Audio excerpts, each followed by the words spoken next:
There we are.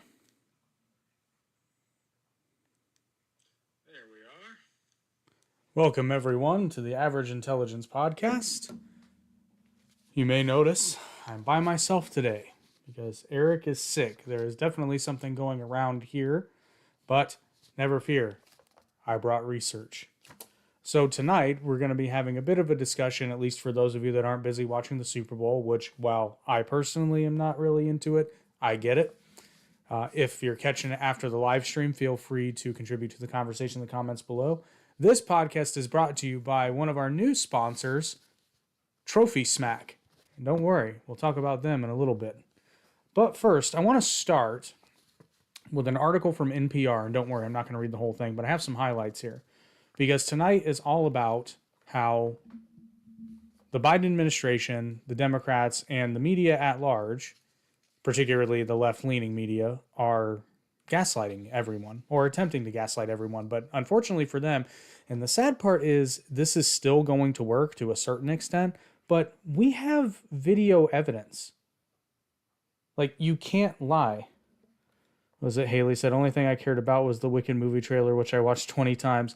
That's separate news. That's a different podcast. But if you're more interested in that kind of news, you can check out Haley's podcast, the Part of Your Broadway World podcast, part of the Arate Podcast Network, which I'm sure she's going to do a video on. But anyway, and look, I'll be the first to admit, I've said it before, I'll say it again, I'm not a Trump guy, not inherently. But I've also said repeatedly, if it's Trump versus Biden, I'll pick Trump every time, unless something just absolutely catastrophic happens. But anyway, the article from NPR, what you need to know about the Biden classified documents report. And don't worry, we're going to go into this a little bit later. Recently, for those of you who don't know, special counsel released the report regarding the Joe Biden's mishandling of classified documents.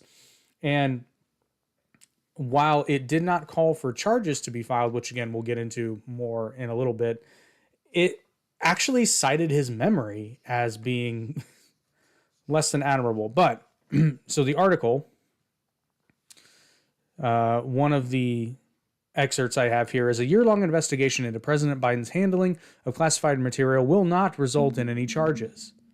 Special counsel Robert Hur concluded in his report that the evidence investigators uncovered falls short of, quote, proof beyond a reasonable doubt that Biden willfully retained and disclosed classified materials. Now, for all of you more right-leaning people,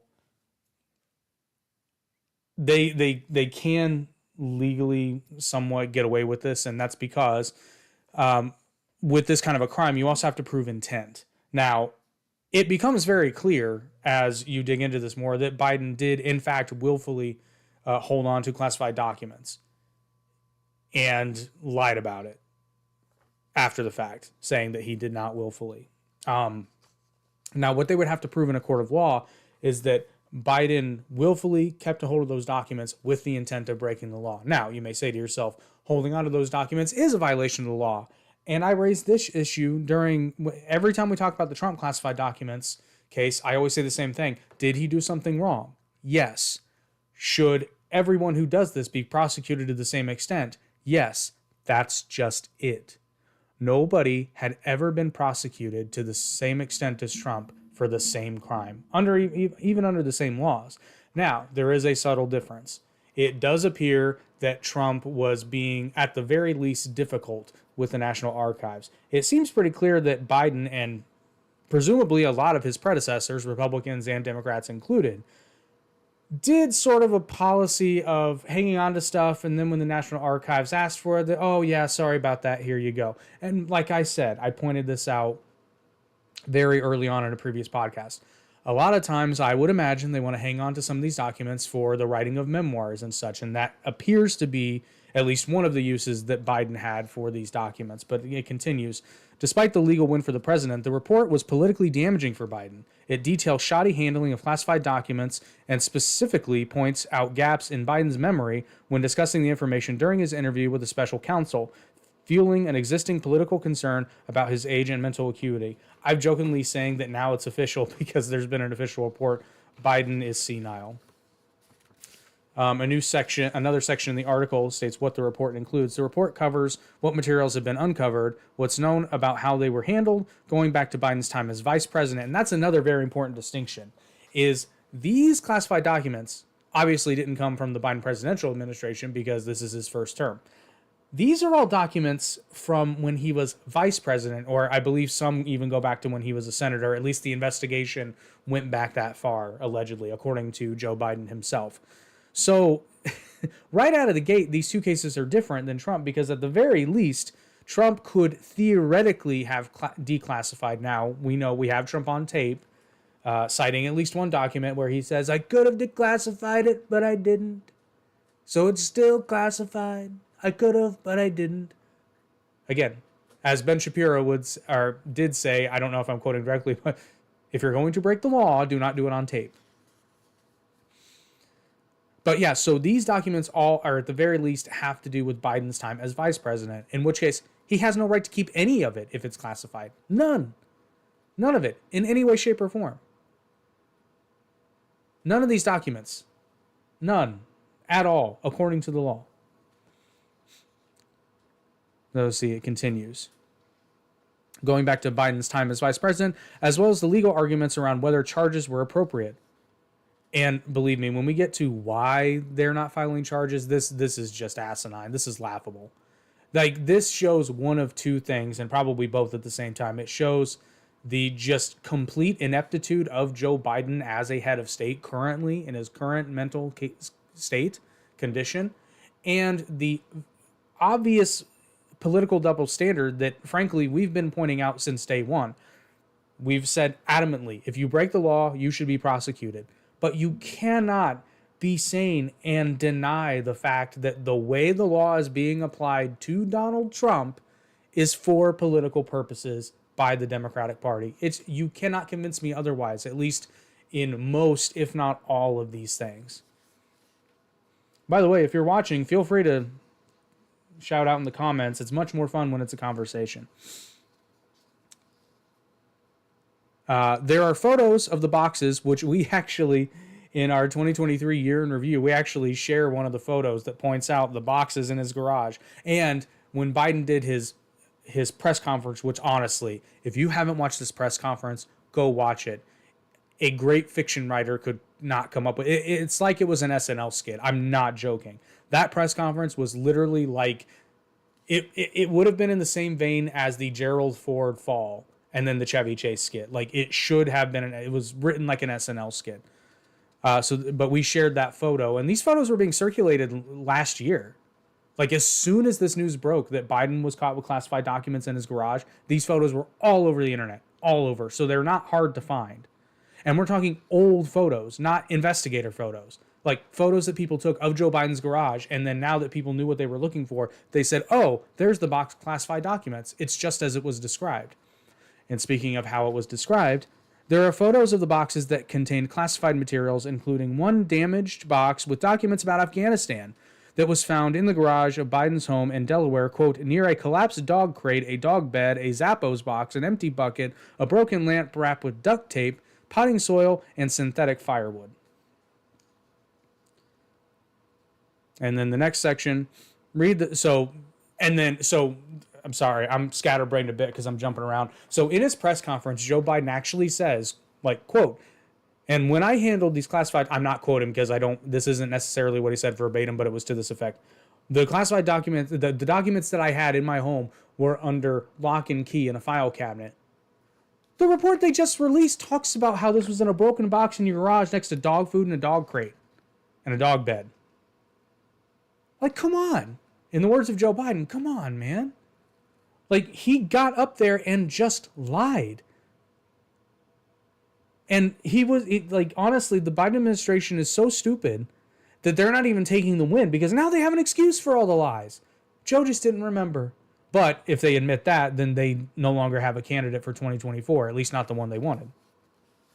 So the next section, the article continues. The bulk of the report focuses on two types of classified materials. Documents about military and foreign policy in Afghanistan. Documents about military and foreign policy.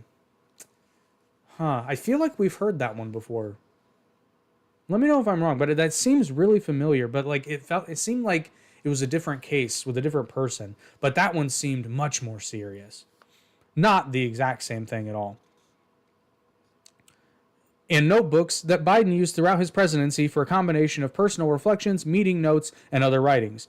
Biden relied on his notebooks in particular while writing his memoir, Promise Me Dad, which was published in 2017 and reflects on the year his older son, Beau, died of cancer 2 years earlier. And look, we are unfortunately going to talk about Beau. Well, not specific. Well, we're kind of talking about Beau, but it's only because, like, there's a reason for it. I really don't want to bring up Joe Biden's son. I don't. Not this one. Hunter Biden, I'll bring up all day long. I don't want to bring up Beau Biden because, I mean, he died, and that's a terrible thing that nobody should have to experience for any reason whatsoever.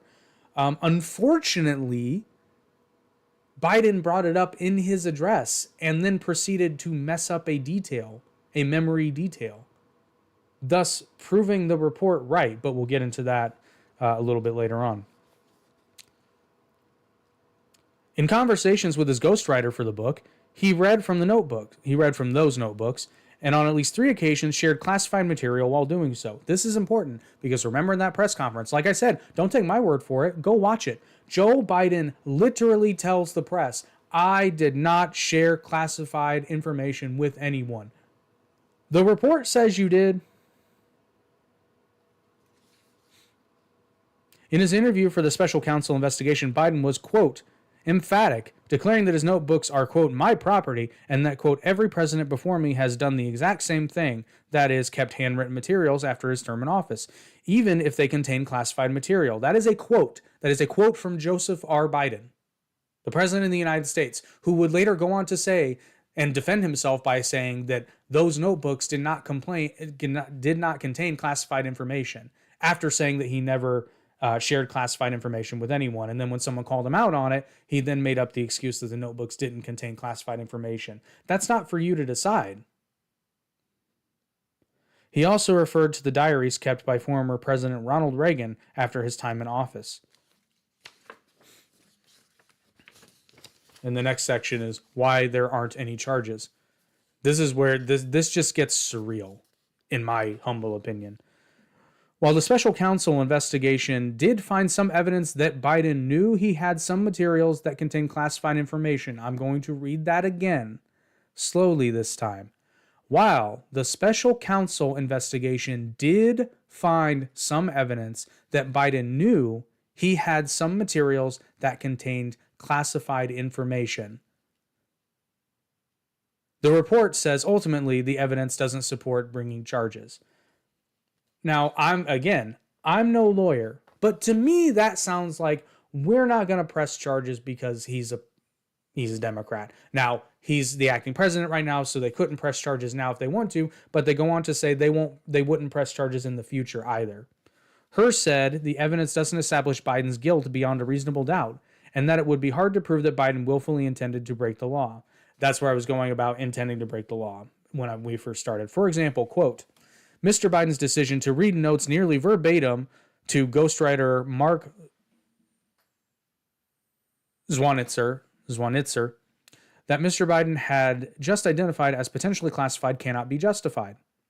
But the evidence does not prove beyond a reasonable doubt that he intended to share classified information. Mr. Biden told Zwanitzer that he was, quote, not sure the notebook passages he read was classified.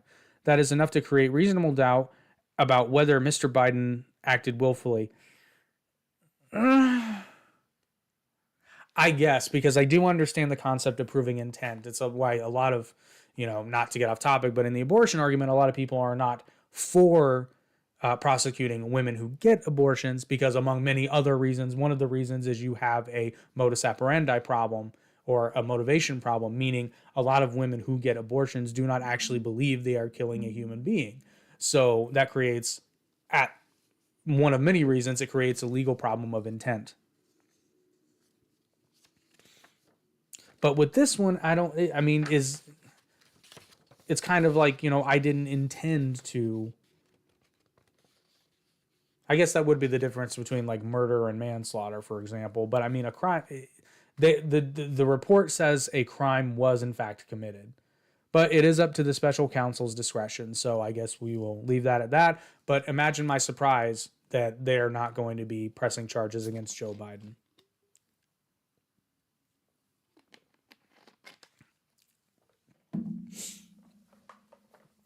And then delving in a little bit further with the ghostwriter, we have excerpts from an article from Newsweek. In this section titled, A Ghostwriter Accessed Classified Material for Biden's 2017 Memoir. Now keep in mind, Joe Biden is not president yet when this information is being shared with the ghostwriter. This is 2017 leading up to it, so probably a couple of years prior. Just because the memoir was published in 2017, well before Joe Biden even ran for president, much less becoming president. The report states that Biden's 2017 memoir, Promise Me Dad, A Year of Hope, Hardship, and Purpose, which focuses on Biden losing his son Beau to brain cancer during the waning days of Biden's vice presidency, was written by a ghostwriter who received classified information from Biden's notebooks. The special counsel, wrote that Biden knew the writer, Mark Zwanitzer, had, quote, never held a security clearance. Biden knew this, which why would he have? Why would he have had a security clearance? And was not, quote, familiar with the restrictions on the handling of classified material. Quote, at one point, Mr. Biden told Zwanitzer that some of the information in a notebook used for the book may be classified, wrote her. Quote, some of these entries remain classified up to the top secret level.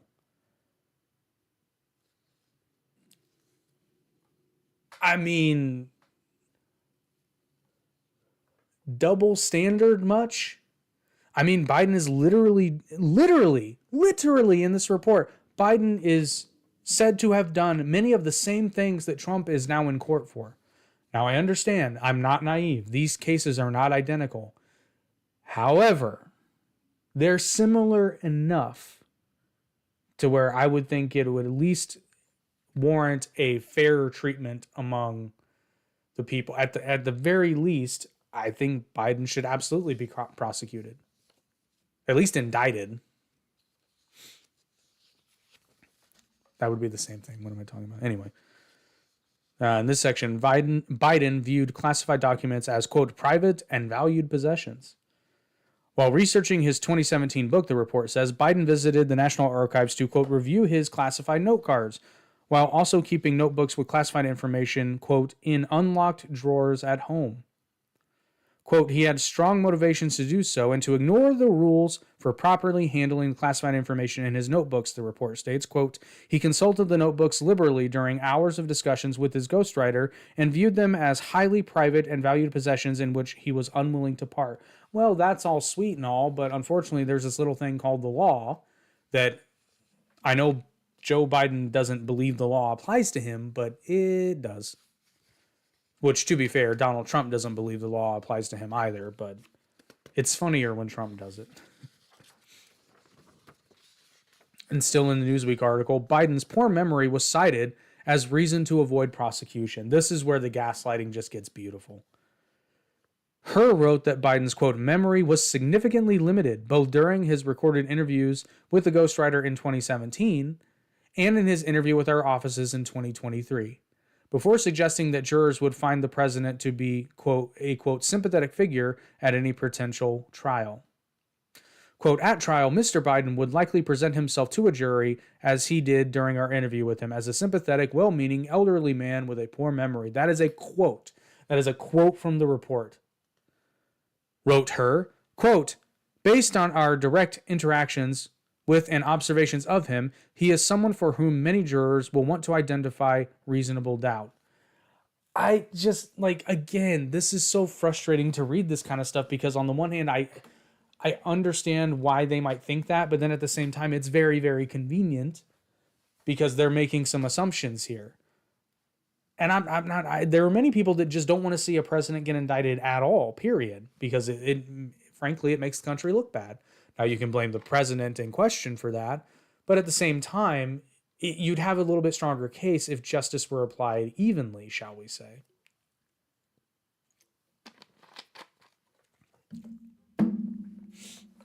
But we continue. Her would have declined charges even if Biden were not in office.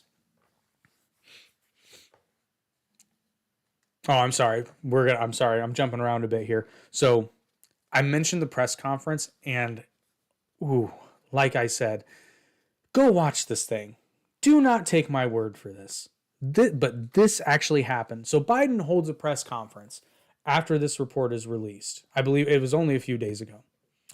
And it seems that the whole point of this press conference was for him to come out and say and show the American people that basically his memory was fine, which I find really interesting because if your memory was in fact fine, then you have now lost your defense and you are effectually saying that you did intend to keep classified documents of your own volition and knowingly did so. But he seemed, and again, they've backed themselves into a corner, like I said, because if they admit publicly, which let's be real, everyone knows that Biden's memory is not, it's not sufficient. There are gaffes all the time. Every time he speaks publicly, people are making fun of it the next day. I've heard so many jokes, and I've seen it happen. Like there was a speech he gave not that long ago where immediately after he was done, his wife Jill runs up the stage, beelines to the stage to keep him from wandering around the stage. The jokes being that Biden turns into a Roomba after he's done speaking. But anyway, in this press conference, at one point, because the report does mention Beau, Biden gets pretty heated about this, which I'll be real, I understand that point. I would understand it more, however, if he could in fact remember all the details, because the report alleges that he was fuzzy on the timeline of when his son passed. So Biden, after making such a huge deal, and I get it about it, he says, in fact, he goes on to point, he points to a rosary. He says, in fact, we have this rosary to commemorate, and we got it at, he could not remember where they got the rosary. And he pauses for what was really only a few seconds, seemed like hours. Just dead silence. That's what I mean. This feels like it was written by Saturday Night Live. This feels like an SNL skit. And then just proceeds to awkwardly go to the next point. Like literally just stops mid-sentence, tries to remember, can't do it, and then talks about something else. Like I said, don't take my word for it. Go watch it. Go watch it, because I'm telling you, they're pulling an Animal Farm. They're going to pull an Animal Farm. In fact, the elder millennial on TikTok, who, by the way, if you don't watch his stuff, he's excellent, pointed out, he had said, I remember this video because I watched it, he was talking about why the sort of conspiracy why kids are no longer learning cursive. And it's because, he said, since the original documents are written in cursive, if they can't read it, then they can change them. Well, lo and behold, homeboy was right, because, and I apologize, I cannot remember. No, I'm sorry, I do remember. It was Forbes. Forbes magazine published an article where they quote Benjamin Franklin. And the original quote, someone had asked Ben Franklin what kind of government we had, and he said, Ben Franklin's actual response was, a republic if you can keep it. Forbes changes the quote, and they are quoting Benjamin Franklin here. They said that Benjamin Franklin said, quote, a democracy if you can keep it. Now, could this possibly be a mistake? Maybe. It seems unlikely. And if it is a mistake, that really calls into question the journalistic integrity of Forbes magazine, or at least some of their authors, because it's not like you can't look up the documents. They're kind of easy enough to find. So at best, it's a mistake, which you could easily fact check, particularly with the original document. But even if you have a digital copy of the original document, you can see for yourself. Or it's pulling an Animal Farm. For those of you who don't get the reference, Animal Farm, which, by the way, if you haven't read Animal Farm, absolutely you should do it. It's not that long. It is, at least the size I have here, it is, oh, this is even the after forward. It's even shorter. The actual novel itself is 141 pages approximately. And it's a must read. But one of the running themes in that book is they have a set of laws that are written on the side or in the inside of a barn. And periodically throughout the book, since very few of the animals can read actually, but they recite the rules every day. But the rules slowly, and it's actually really fun when you read the book, especially at a normal pace and you don't speed read. You'll notice it more if you speed read it, but it's more fun to get it. It kind of triggers your mind if you read it at more of a normal pace. But basically, the elite animals continually change some of the laws to better fit their purposes. So it's a fun bit of literary device there. So whenever I say they're pulling an animal farm, that's what I'm talking about. And then another, and now this one is just straight up funny. Actually, it's not funny. Okay, it is funny. So one of the many things that Biden has been pointed out doing is mixing up the names of foreign leaders. Particularly, more recently, he mixed up the names of former leaders of France and Germany with people who were dead. And he's talking about how he talked to them recently. And if it happens once, it's kind of like, okay, yeah. And Karine, his press secretary, Karine Jean-Pierre, actually defended him. And I watched this happen. You know, everybody has an off day. And that's true. I can't tell. I mix stuff up all the time, especially if there's a lot going on. You've probably seen it on this podcast. In fact, I've caught myself doing it on this podcast. I try to correct myself, but I literally sometimes go back when I'm making a shorter clip and I cringe because I know that I messed it up, but in the moment I did not. But with Biden, this happens repeatedly. So much so that many Americans started pointing out, we think Joe's got a memory problem. But after all this, and after this report came out, Joe Biden, in this very same press conference, goes on to refer to the president of Egypt as the president of Mexico. With a straight face. And he does these awkward attempts to joke about his memory, but again, it's not funny because it's true. It's one of the few exceptions where, you know, it's usually funny because it's true. But in this case, like it's painful to watch. And I'm calling it. I agree with Ben Shapiro. I think the Biden administration's campaign strategy is going to be the basement strategy. Worked for him it worked for him in 2020, and especially now they need to keep doing the same old thing. But you don't need to keep doing the same old thing. Let me ask you something, guys. Come here. Okay, so I have an announcement for everybody. I've teased it for almost a year, probably a little over a year. For those of you who've been with us a long time, you remember the All Events Welcome Championship. Well, I am pleased to announce that finally its replacement is here. I would like, and you are the first people seeing it outside of my immediate circle, behold, the Average Intelligence World Championship belt. And I actually have to give a shout out. Got to show you the side plates as well. So you've got the world champion, and this one I'm actually got to give Brian from down the middle a shout out. This is a reference to Benji, who was actually the longest reigning and the longest reigning and the only person to win the All Events Welcome Championship 3 times. So the winningest All Events Welcome champion in history. I'm trying to hold this up so you can see it better. It's an unideal angle and it's shiny. Look how shiny that is. Like, I'm going to be honest with you. I could not believe how this turned out. It was even better than I was expecting. But so that is an homage to Benji because we retired the championship with him being the last champion. It did not seem right to just take the belt away. So he will once again live on in the new championship.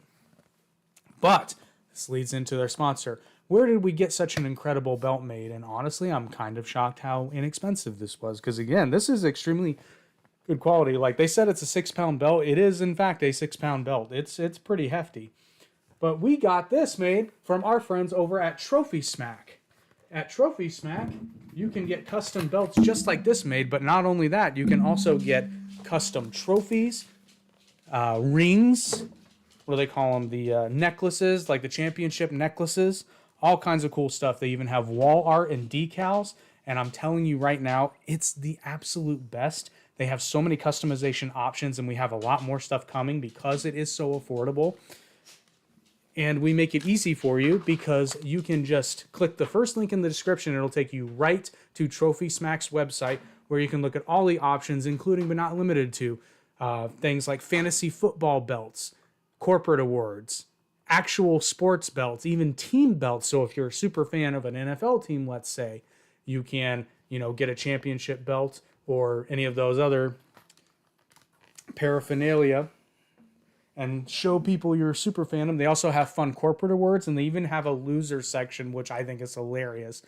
You can get awards and commemorations that shame your friends who have lost whatever your various challenges are, but they have become our official partner for belts and trophies. And in fact, I'm recanting. This was the first year we did the Artie Awards, and I said they're getting digital trophies this year because everything was decided so late. But honestly, their trophies are so affordable. I'm announcing it right now. Everybody's getting a trophy that won an Artie Award this year. They're coming soon. So click that first link in the description and visit our friends at trophysmack.com, and you will love it.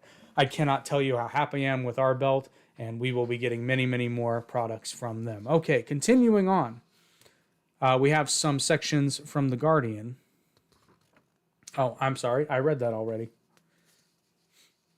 And then I just had this excerpt from something that we actually talked. It was an article we talked about way back when we did the Trump indictment, specifically the classified documents. So the charges that Donald Trump is facing when it comes to the classified documents: 32 felony counts of willful retention of national defense information in violation of the Espionage Act. The Espionage Act makes it a crime to retain records containing sensitive national security information. Now I ask you, did Biden not admit to holding on to classified information dealing with military operations in Afghanistan? That was a rhetorical question because you can't answer me. I guess you could in the chat, but nobody has yet. The answer to that question is yes. So I ask you again, why is Biden not being charged under the Espionage Act? Just some food for thought. I know the reason why. It's because he's a Democrat. And now, this one's kind of a bit of a segue. It has to do with the border, though, because that's the area where they're probably trying to gaslight you the most. Now, the border, and specifically immigration law, is a very complex, convoluted mess of things. It has been a mess of things for a very, very long time now. I've always said the immigration issue is actually quite simple. It's not easy, but it is simple. So the issue is we have a lot of people crossing the border illegally, and there are various incentives as to why they're doing that. Some of it is misinformation on the part of countries south of the United States border. Long story short, there are several incentives, and then you see cases like in New York where people are being sent to New York and literally being put up in hotels and given food free of charge. So this is a report from the Cato Institute, and I always go on about numbers and how statistics can be numbers and statistics specifically can easily be manipulated. I'm not again going to read the whole thing, but I do recommend you check this out. It's kind of hard to follow, honestly. The way it's written is it's almost, as far as I could tell, it's almost intentionally misleading. But the title, and this is from November 2nd, 2023, the title, "New Data Shows Migrants Were More Likely to Be Released by Trump Than Biden." And by released, they mean released into the interior. So the excerpts I'm going to read to you. According to new data published last month, that would have been in October of 2023, the Biden Department of Homeland Security has removed a higher percentage of arrested border crossers in its first 2 years than the Trump DHS did over its last 2 years.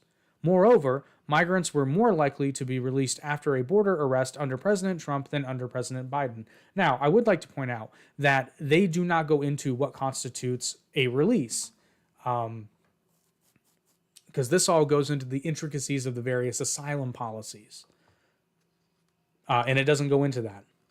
But another excerpt. Of course, the absolute numbers of releases have been higher under President Biden, but that reflects much higher arrivals, not any meaningful change in policy. Now, you see what they did there? You see what they did there?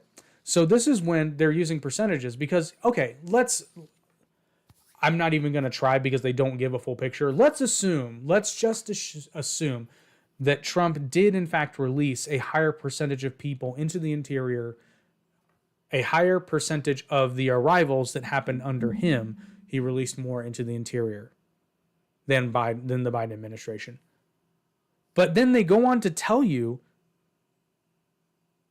that the Biden administration has a much higher number of arrivals, which is kind of the first part of the problem. So the article even, it says it right there. Of course, the absolute numbers of releases have been higher under President Biden. Yes, but okay, the percentage is lower. That's what I'm talking about. That's why you don't trust statistics on their own. It's very easy to manipulate statistics. I think of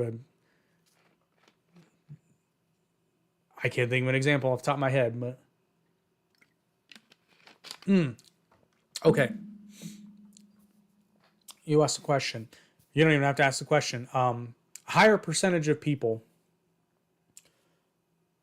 answer surveys. Oh shit! I'm sorry, I lost it. I'm pulling a button. That is actually embarrassing. I don't know how. Why would you get on stage that often if that happens to you? I just completely.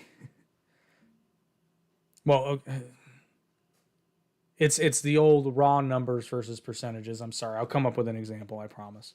But, I mean, you have one right here. Yes, Trump's percentage may have been higher, but the raw starting number was lower. And then the other section I have is the pandemic-era authority called Title 42 had enabled Border Patrol since March 2020 to quickly expel most crossers to Mexico. That ended in May of 2023 after March 31st, 2023, which was when the new data for Biden's term cuts off.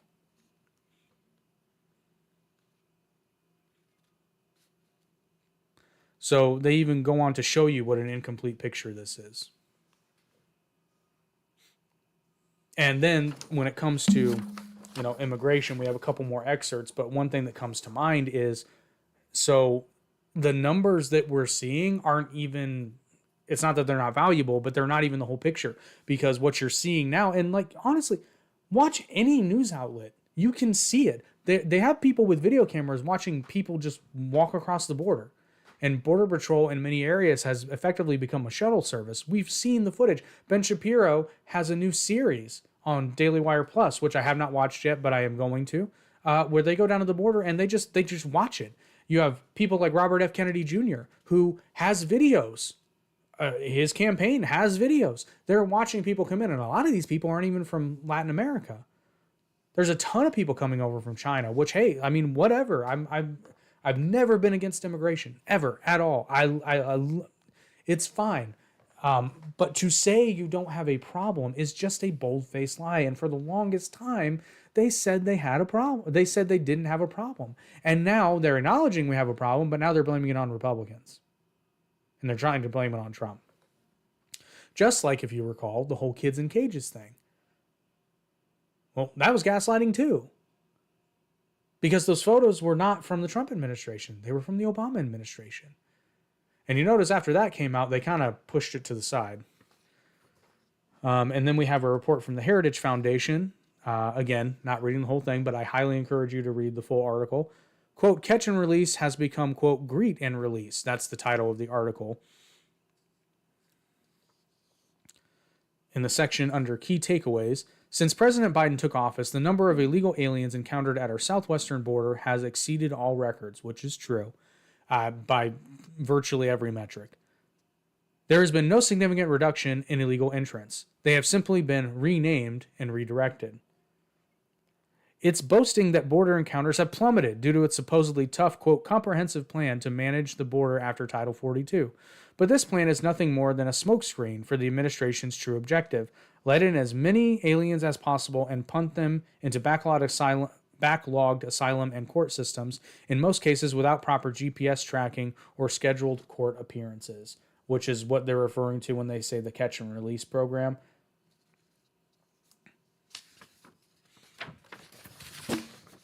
And the thing is, I know quite a few people that have asylum cases going on right now.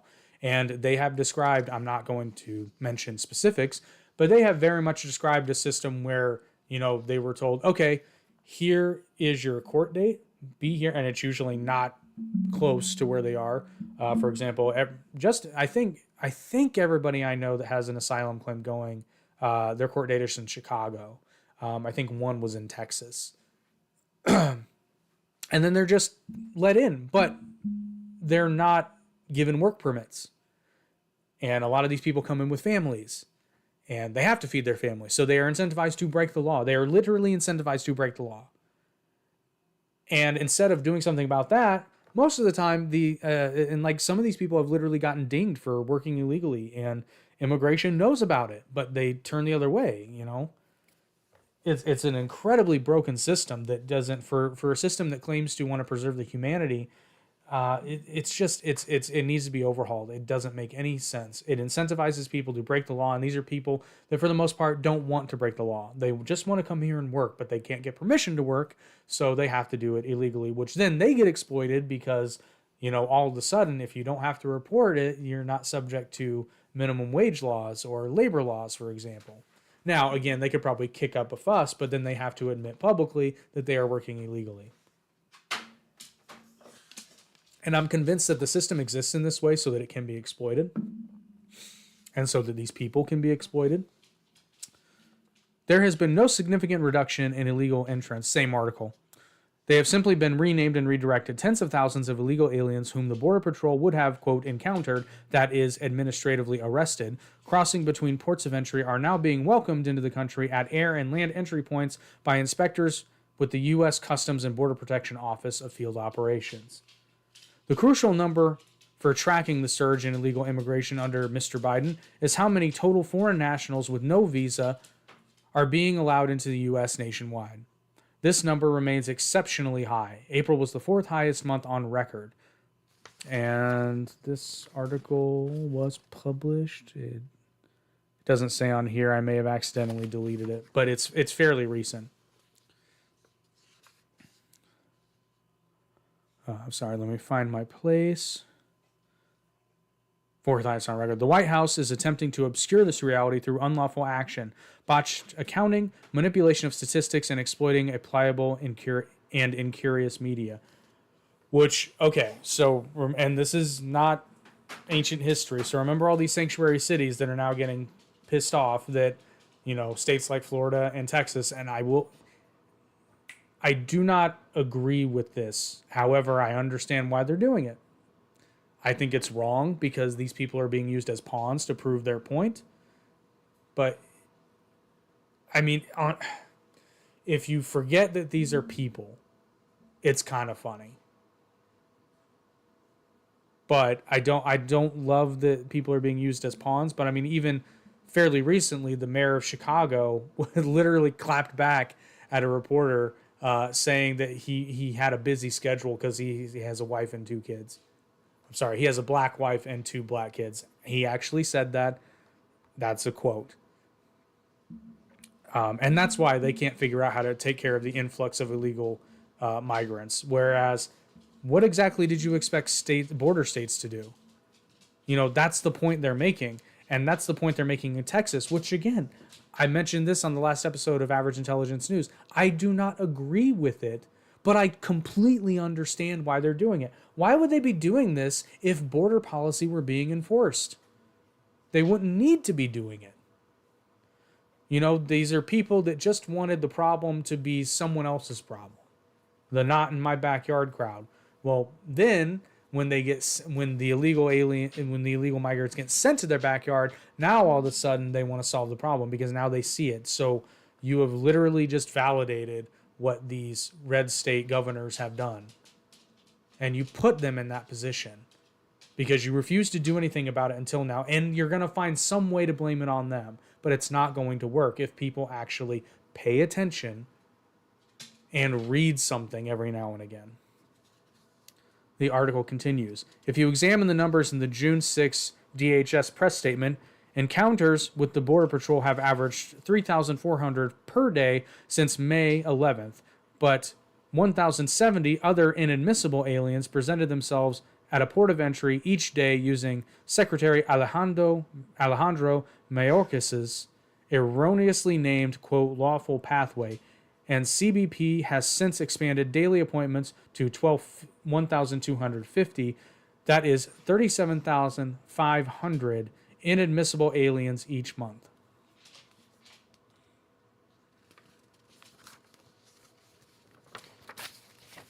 Now, one of the other major gaslighting things has been, and I mean, it's partially true. I shouldn't even say partially true. It's partially accurate. So there is a bill currently being sent to the House. I believe it did pass the Senate. Yes, it did pass the Senate. It's on its way to the House, but it's being called dead upon arrival and they're blaming it on Donald Trump. It's an immigration. It's a spending bill that includes funding for Ukraine, foreign aid for Ukraine and Israel, but it also includes a lot of money for the border. But it also includes a lot of policy changes to the current immigration law. Now, they're saying that Donald Trump is telling Republicans to vote no on it so that he can use it as a ploy during the 2024 election. But, and this is from The Hill, Trump calls border bill, quote, a death wish for a Republican Party, quote, don't be stupid. So what did Trump actually say about this bill? Well, fortunately for us, The Hill quotes him. Quote, only a fool or a radical left Democrat would vote for this horrendous border bill, which only gives shutdown authority after 5,000 encounters a day, when we really have the right to close the border now, which must be done, Trump wrote on Truth Social of the legislation, which was crafted in part by conservative Senator James Lankford, Republican from Oklahoma. Quote, this bill is a great gift to the Democrats and a death wish for the Republican Party. It takes the horrible job, written in all caps, that Democrats have done on immigration and the border, absolves them, and puts it all squarely on the shoulders of Republicans, Trump continued. Quote, don't be stupid, with 3 exclamation points and an all bold stupid. Don't be stupid! We need a separate border and immigration bill. It should not be tied to foreign aid in any way, shape, or form.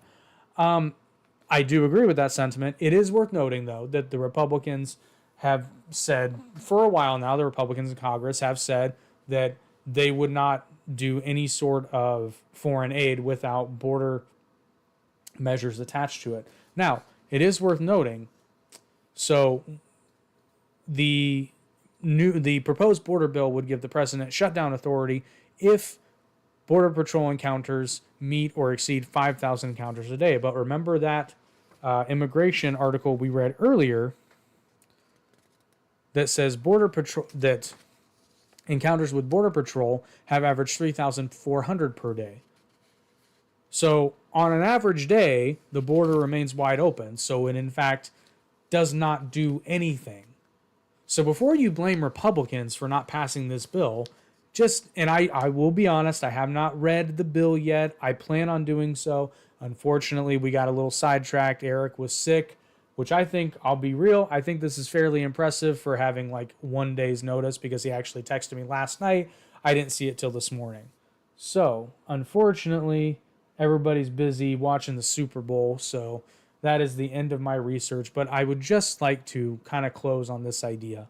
Look, I've said it before, I'll say it again. I'm not a Trump guy, but from what I've seen, you cannot deny he has been treated by a different standard since even before he became president. When he announced he was running, he was held to a different standard by the media. So I find myself defending Trump a lot, even though I don't particularly want to all the time.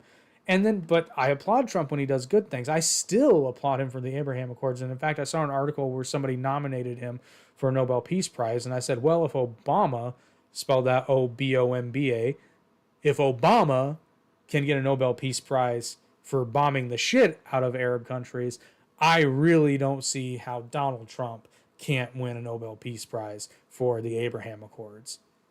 I mean, come on. And it's laughable. He gets virtually no credit for that. And in fact, in Joe Biden's little press conference that he held, he talks about how he was talking with the Saudis to normalize relations with Israel at the time, which, to be fair, that is true. But that started with the Abraham Accords. That was not something Joe Biden did. He did not originate that. That is something that Trump started. And much like Title 42, so the Biden administration re-implemented a lot of Trump immigration protocols. So all those numbers that are going down, those are Trump administration protocols, at least on their official reports, which, like I said, it's impossible to know how many actual border crossings there are because a lot of a lot of people just aren't seen crossing the border. So, but my closing sort of sentiment that I want to leave everyone with tonight is just do research, watch Average Intelligence News, watch the Ben Shapiro show, I would say watch the Majority Report, but I'll be honest, it's kind of a bad show. Watch the Young Turks, watch the Majority Report if you want to. Watch different things and come to your own conclusion. But I will say this much. After talking with people who have gone through the asylum process, I can personally testify to how broken of a system it is. It is wrong, it is exploitative, and it's inefficient. There is nothing good about it. And that's, shit I sling at Trump, Biden, Obama, all of them. Listen, and I've said it before, I'll say it again. I'll probably say it for the rest of my life because they're never going to fix it. Nobody wants to fix the immigration system because if they did, nobody would to run on it. So I'll be honest, I do partially believe that Trump doesn't want a border bill passed before he's president, but based on what I've seen from this proposed border bill, I wouldn't want to vote for it either because it doesn't do anything effectively. It gives them more money, but the government is really, really good at throwing money at something and having nothing happen. I mean, we've seen it time and again. Oh, no, we are not done. I had one more thing to point out. So we were planning on doing another F YouTube episode, and we probably still will because there's a lot to go into with it. So Eric uploaded a little video clip with some context about it was basically Alex Jones kind of doing a pregame for Tucker Carlson's interview. And part of the video was Tucker's introduction to the interview where he tells them, basically explains what happened in the interview and, some other things. YouTube flagged it as inappropriate content. And here's the interesting part. The only other videos that we had removed, one of which we were still, and to this day, we can still download it for our own use. And the other one, it was a short, they actually left it on YouTube. You can still find it, even though they rejected our appeal. We cannot even download this video to post it elsewhere. It is gone. It is completely gone. What exactly are they so goddamn afraid of? There's nothing in that video. It's literally just Tucker Carlson talking about how they're in Moscow and they're going to talk to Vladimir Putin. And I've since watched that interview, and there's nothing inappropriate. Sure, it's a different point of view, and actually, I will say, if you haven't watched it, you really should, because Tucker does an amazing job. It's a great interview, and Tucker doesn't really let Vladimir get away with anything, really. I mean, he entertains him to a certain extent and lets him keep talking, which I wish more interviewers would do, because if you want to trip somebody up, when you're talking to them, let them talk more. But yeah, so F YouTube again, and we will probably, it is my intention to do a special F YouTube episode talking about that, and then also to do a special Rumble episode where we talk about that interview, which I think will be a lot of fun. Normally that would have been an AIP plus, but that's not a thing for the moment, at least. So look forward to that. And if there's any topic you would like us to discuss on the Average Intelligence podcast, don't hesitate to put it in the comments. And please, everyone, remember, click the first link in the description to visit our friends at Trophy Smack and get your customized championship belt today. Oh, and just a little teaser for everybody. Every year, the podcast that wins Podcast of the Year at the Arete Awards is going to get a Podcast of the Year championship belt, because I just can't resist these things. These things are freaking gorgeous. I mean, look at this thing. Look at that. Absolutely snow. Whoa, I can see my reflection in it. It's all kinds of pretty. And for those of you that don't know what I'm talking about, this will be up for grabs soon. Just like the All Events Welcome Championship, we are going to commemorate competition for this belt with a game of Cards Against Humanity. And everyone's invited, but unfortunately you have to make it here. And I will be uploading a video of the rules and bylaws on the Arate Media channel. That will be coming very, very soon. Hopefully, we can start the competition here in the next month or two. So look out for that. Well, this has been the Average Intelligence Podcast. I hope you enjoyed it, and hopefully you're a little bit less average and a little bit more intelligent. If not, I apologize in advance, most episodes. Be sure to like, share, and subscribe, especially if you enjoyed this episode. Help the channel grow, and check out some of our other content, which you can see on our channel page. And like I said, don't forget to visit our friends at Trophy Smack, because it's the only place you'll need to go. It's fantastic. And actually, even if you have a school or amateur sports team, I'm telling you, it's actually quite inexpensive. And also, for fun, I forgot to mention this during the ad spot, as seen on Shark Tank. So look up their Shark Tank episode. It's actually a really good one. I was very entertained. And as always, check out the other podcasts on the Arate Podcast Network. And if you prefer the audio version of the podcast, you can listen to it on Spotify, Amazon, Apple Podcasts, Google Podcasts, iHeartRadio, Podcast Addict, basically anywhere you can get an audio podcast, we are probably on it. Or you can listen to all of them in one convenient location at aratemedia.org. That is the second link in the description. Check it out now. Thanks again. We will